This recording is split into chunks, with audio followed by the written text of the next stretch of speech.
There was a fight like a week or two ago, the Logan Paul, Dillon, Danis, Right. Tommy Fury, KSI fight. They did like 1 million pay-per-view buys, bro. Yep. It's crazy. What boxer can sell that? Yeah, I'm not even surprised. It's similar to what happened with all of Jake's past fights, Yeah. Logan's past fights, and it's gotten to a point now with the celebrity boxing. I think it's done more damage to boxing than helped. Why do you But say that? Financially, it works, but for the craft of actual boxing, I think it's bad.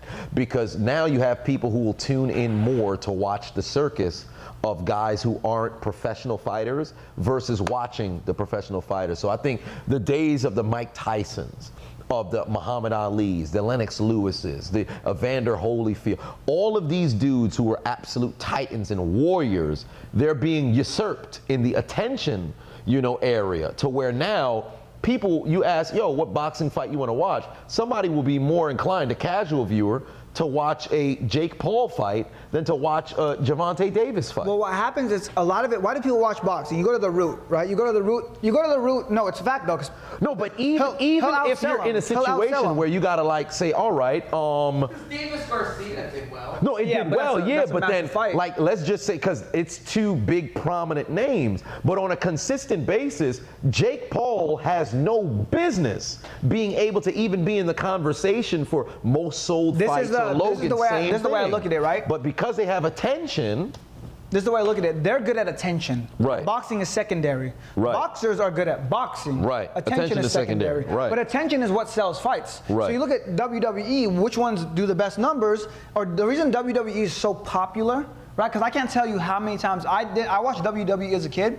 As a grown man, it's lost its allure for me, but I can't tell you how many grown adult men watch WWE. And I get it, I can't blame them, like, oh, that's for kids, because they build a storyline. It's not necessarily, they're not watching people fight. They're not watching gladiators, they're watching the storyline. It's almost like a novella. It's almost like a reality TV aspect. WWE is keeping up with the Kardashians for men. Yeah. I'm an avid WWE fan. Yes. Yeah, I'm in there.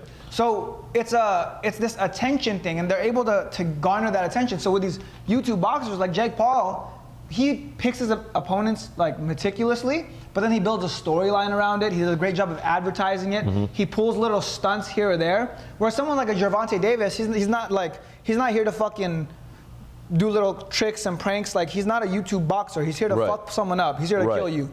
Right. Whereas Jake Paul is like, I'm gonna take Mayweather's hat. It's like Spence versus Crawford. That's the highest level of boxing. Right. Everybody who is a fight fan, boxing fan, like the combat sports, that's something that you dream of in a matchup. But for the casual viewer, with what's happening with YouTube boxing, now you'll be much more inclined to see, oh, well, this is all over the media. Everybody's seeing this go on. It's circulating through socials. I might as well be tapped in and watch it. And I think my biggest issue with it is the marketing is perfect. The execution, I think, is terrible, because the in-ring product has to match what the buildup was. I'm not saying you go in there and it has to be an all-time classic, but both parties have to at least put in an effort to attempt to do so. Because when I watch Danis and Paul, the entire buildup with Logan Paul's fiance, magnificent. Yeah, we'll talk about that. I have a point I want to get off before we jump to that. Magnificent in that, in the entire build-up. But the execution, terrible. I'll let you get your point on. Well, no, I think really quick, though. I think so I'm a big fight fan. I fought for 10 years of my life. I love fighting. I love the art of fighting. And in a weird way, right, like Crawford versus Spence, I wasn't as excited to see that versus Paul and Danis. Because of the build-up. Because when I watched like that Crawford versus Spence fight, I'm expecting like, oh, this is gonna be really technical and like, it's gonna be beautiful to watch from like an artistic perspective of fighting. Yeah. With Danis versus Paul, there's something primal about it. Because they were at each other's necks. Yeah. Like, this is what fighting is supposed to be. You're supposed to have this like tension. Right. Right?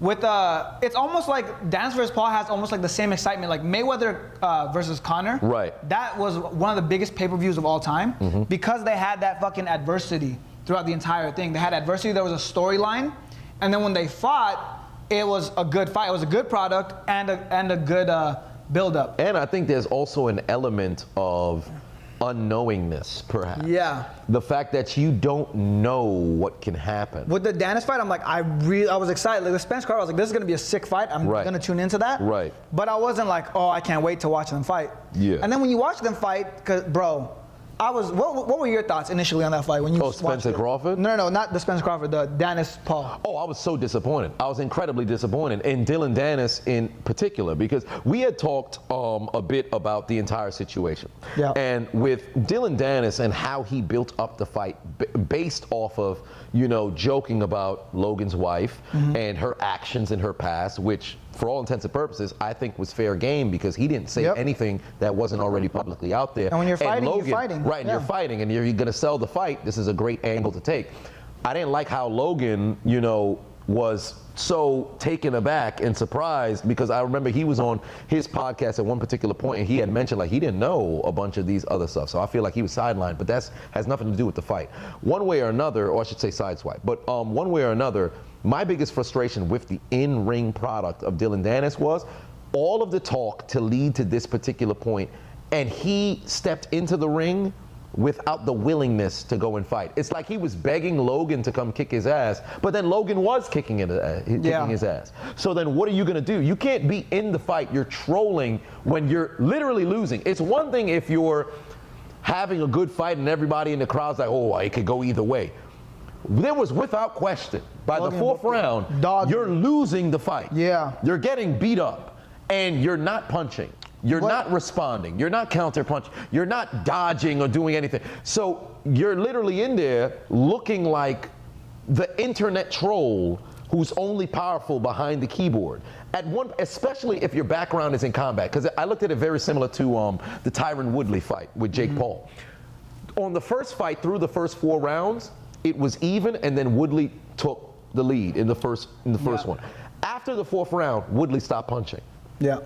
So you watch that fight like, yo, your background is combat. Even if you're not a, striker, whatever the case is, your background is combat. You'll at least have the willingness to say, yo, I got to turn it on. This is what I got to do. And then Woodley ultimately didn't do it. They fought the second time. He got knocked out. Dillon Danis, here you are midway through the fight. Everybody under the sun knows, hey, you're losing. You got to do something. And yet he still goes out there in the final 3 rounds. You're trolling. You're laying on the ground. You're going for takedowns in a boxing fight. Yeah. Even if your background is not boxing, the baseline of fighting still remains. Protect, punch. Yeah. That's all it is. I think there's a couple parts to that. One, there's so many layers. Like mixed martial artists and boxers are not the same. I think it's been pretty evident with all these people doing the crossover stuff. Right. Like you can be a good boxer and like Anderson Silva's a good boxer. Right.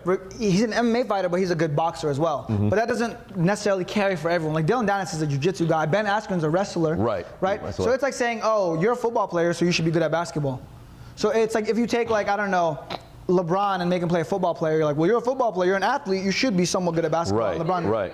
Yeah, he is a good football player. He's like all state in Ohio. I'm saying, but I get the logic of it. Yeah. So they think it's evergreen. Yeah, and it's not. It doesn't translate that way. So that's one part of it when it comes to this type of stuff. I think with Dillon Danis, it kind of fucked him because this is the storyline. Danis he was the laughing stock of the world. Right. Takes this Logan Paul fight. People don't think he's gonna fight, but then he starts like winning the crowd over. Right. Starts doing the knee thing. Then Logan becomes the laughing stock. Yep. Right? Flipped it completely. He flipped it completely. And I look at the comments. Logan turned his comments off on Twitter. Yep. Because he got sensitive. Yep. Dillon Danis, fucking, all of the comments underneath this thing were just making fun of Logan. Yep. He would tweet, it's making fun of Logan. His only job was to come in there and fight. And come fight night, I know his strategy. I know what the team worked on. They were trying to walk him down throughout the fight and catch him with a big shot. So it would be the equivalent of like, okay, you're not gonna outbox this guy. He's been boxing way longer than you. You're not necessarily super explosive. What you can do is you can bait him in so he engages with you and then throw one big shot and knock him out. Right. That was kind of like their plan. Yeah. Make him get tired. He's on steroids. Make him get tired. Walk him down. Clean him. Right. That was their plan. Right. Try to punch him out. I think what happens, it's like the Mike Tyson saying, everybody has a plan until you get hit. Yep. So he steps in there, thinks he's gonna walk him down. Logan's not getting as tired as he thought he was gonna get. Logan's hitting a little bit harder than he thought he was. And at that point you get shy, you're like, okay, I'm not gonna punch anymore. And now the hands don't fly.